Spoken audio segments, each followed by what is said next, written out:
మీరంతా ఇదే తండనా పెద్ద మనుషులు? ఆ. ఎట్లా ఉండేటోడే రమేష్? మంచిగా ఉండేటోడా? ఆ? మంచోడేనా? మంచివాడు. ఇదే తండనా? ఇదే ఇదే నాకు ఆయన మనోడతాడు. కానీ చిన్న ఏజ్ లో ఇట్లా జరిగాయి కదా పాపం. అయ్యా ఈయన ఇటే ₹2 తీసిపోయిండు. అతను ₹10 కానీ చేస్తే మొత్తం నీ కాడ నా కాడ మొత్తం తీసిపోయిండు. ఎవరో వద్దు పట్ల కడిపెట్టిండు వీళ్ళు. వీళ్ళు ఎట్లా అంటే పూజకు పోయిన 2 సంవత్సరాల ముందు ఆ బాలాజీ అయినోడు ఆ మధు అయినోడు వాళ్ళు నల్ల కార్లు ఎమ్మెల్యే కూడా లేవు అలాంటి కార్లు. ఒక్కొక్కరికి 15 కార్లు, ఒక్కొక్కరి చేతుల గిత్తాల మెడాల బంగారం గొలుసు, ఇక మా చేతుల మొత్తం ఒక ఉంగరం 2 తులాలు బంగారం. అంటే వాళ్ళు కష్టం చేసే సంపాదించు. ఈ డబ్బులే వీళ్ళు చూసామ్మా మీరు బాగుపడతారా అట్లా పెట్టుకోండి అంటే వీళ్ళు మొత్తం తీసుకోబట్టిగా దండ పెట్టి 100 పెట్టి రూపాయి కూడా ఇవ్వలేదు. ఒకరు లక్ష కోట్లు పెట్టి పిల్లలు. ఇప్పుడు ఈ కేసులో మంగ్లీ ఉంది కదా ఒక పాటలు, ఆమె ఏమంటుంది అంటే నాకు సంబంధం లేదు అంటుంది. మరి ఇట్లా మరి ఎక్కడ డబ్బులు ఎక్కడి 150 కోట్లు దొరికింది. టీవీలో అందరూ చూసారు కదా. 150 కోట్లు ఒక మంచి డాబాలు ఫంక్షన్ కోటి కూడా ఫంక్షన్ పెట్టింది. ఆ డబ్బులు ఎక్కడి? ఈ డబ్బులు పైన డబ్బులు మొత్తం పెట్టింది. ఆమె ఏమంటుందంటే ఇప్పుడు రమావతి మధు ఉన్నాడు కదా, ఆయన నాతో ఫోటో తీసుకున్నాడు, ఆ ఫోటో చూపిస్తున్నారు. చెల్లెలకి ఇద్దామని పిలాన్ చేసి రాలు ఫస్ట్ చేసి మధు, ఆయనకి మధు బాలాజీ అంటే ఎవరు మళ్ళీ ఎవరు చాలా మంది ఉన్నారు మనకు తెలియదు. ఇప్పుడు కాదు, పైసలు ఇచ్చిన వాళ్ళు ఏమో వాళ్ళ ఇండ్లు ఇట్లుంటాయి, చాలా పేదరికంలో ఉన్నారు. పైసలు ఇచ్చిన వాళ్ళు, పైసలు తీసుకునే వాళ్ళు ఏమో అసలు ఆ ఇండ్లు మామూలుగా లేవు. అవును కానీ మంగళి అప్పుడు ఇప్పటి ఫంక్షన్ ఇల్లు చూసిరా, అది ఇలాంటి ఎన్నో లక్షల కోట్లు ఇల్లు. అది టీవీలో చూసిన నేను లక్షల కోట్లు ఇల్లు. అది మరి ఆ డబ్బులు ఎక్కడి? ఈ డబ్బులు లేకుండా ఎక్కడి డబ్బులు? ఇక ₹10 నమ్మించారు పెట్టిరు. ఆ డబ్బులు మొత్తం రూమ్ లో పెట్టుకుని వీళ్ళు మొత్తం వస్తారు. చాలా ఇంకా చూడు ఇంకా 9వ వాడు అంట కదా చనిపోయాడు. 9 మంది. రమేష్ ఇంటికి పెద్ద దిక్కు లాక్కున్నాడు, హుషారు ఉన్నాడు, జర పెద్ద దిక్కు లాక్కున్నాడు.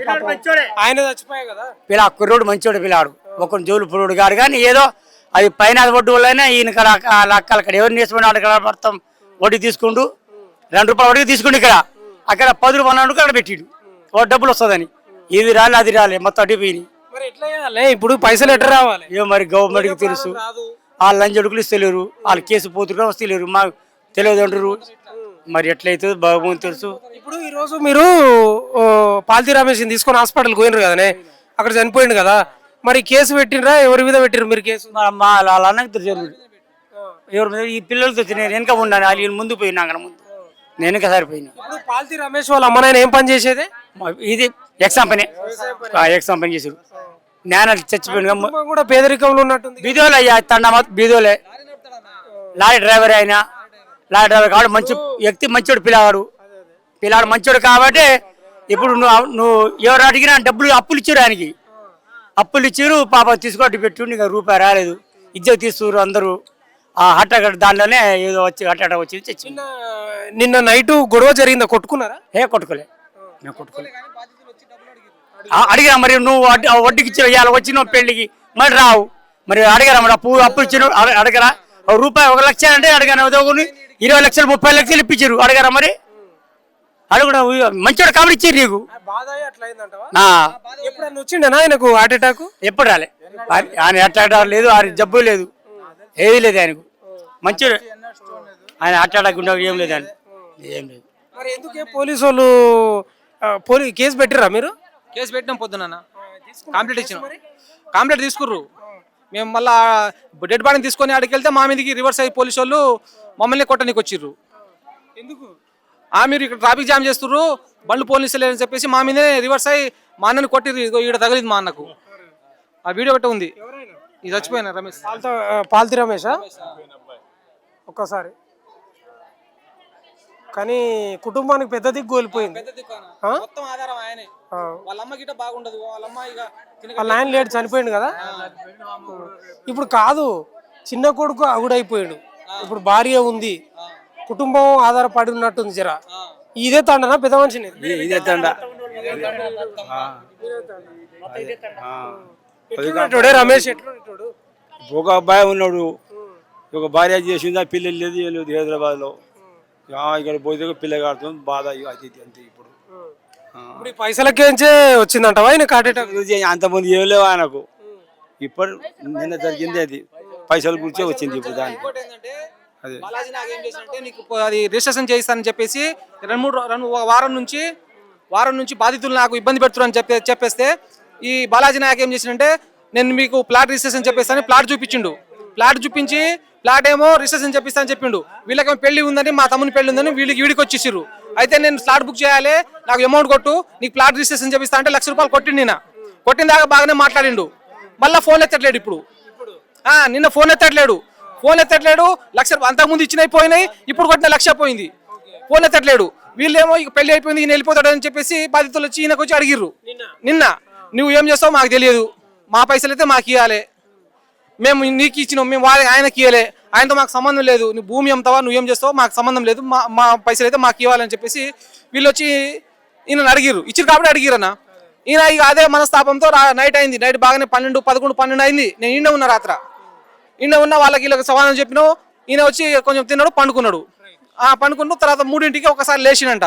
లేచి మా తమ్ముని లేపిండు. నాకు కొంచెం హెల్త్ బాగలేదు, కొంచెం ఎట్నో అనిపిస్తుంది అని చెప్పి నీళ్ళు తాగినంట. కొంచెం కూర్చున్నట. పోదామంటే కొంచెం ఆగదామని కొంచెం ఆగిండు. మళ్ళీ 1 గంట ఆగి 4ంటికి మళ్ళీ ఆయనకు ఇబ్బంది బాగా అయిపోయింది. వెంబటే కార్లు వేసుకుపోయినాం. మధ్యలో హాస్పిటల్కి పోయిండు, కొంచెం అయిపోయింది. ఈ ఎపిసోడ్కు సంబంధించి పాల్తీ రమేష్ కేవలం మనస్తాపంతో చనిపోయిన అనేది స్పష్టంగా తెలుస్తుంది. డబ్బులు ఇచ్చిన వాళ్ళు ఊకోరు, వస్తారు, అడుగుతారు, కొంత గొడవ అవుతుంది, కోపం మీద ఉంటారు.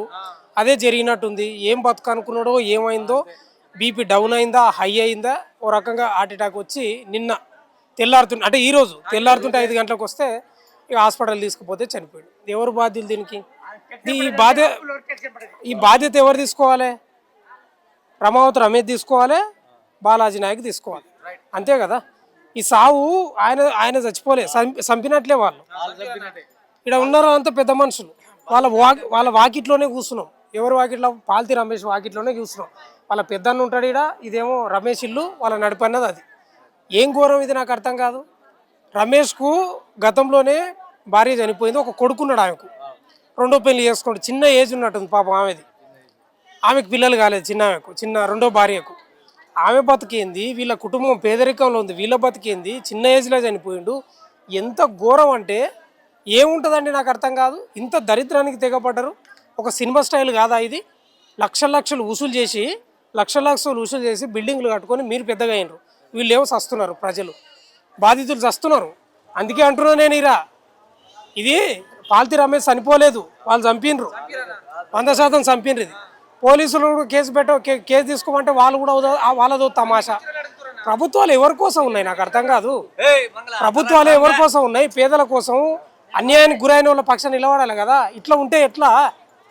ఏంది ఇది? ఆ కన్నీటి గాథలు ఎవరు తీరుస్తారు? పోయిన ప్రాణం ఎవరు తెస్తారు? పాల్తీ రమేష్ యొక్క మృతదేహాన్ని ఆ సజీవంగా ఇప్పుడు ఎవరు తీయగలుగుతారు? ఎవరు ఏం మాట్లాడినా ఎవరు రారు. కానీ మరీ దారుణం అబ్బా.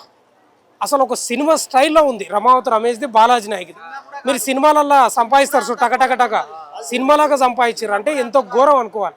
వాళ్ళ భార్యతోటి కూడా మాట్లాడించిన, వాళ్ళ తండ పెద్ద మనుషులు కూడా ఉన్నారు, మాట్లాడినారు. మంచోడు అని చెప్తా ఉన్నారు.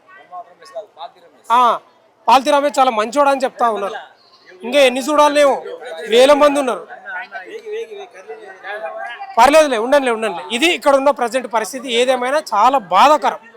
అందుకే చివరిగా చెప్పేది ఏంటంటే, ఇవి కేవలం రమావతి మధు, బాలాజీ నాయక్ చేసిన హత్యగానే భావించాలి 100%. చూస్తూనే ఉండండి మన తెలుగు వెలుగు.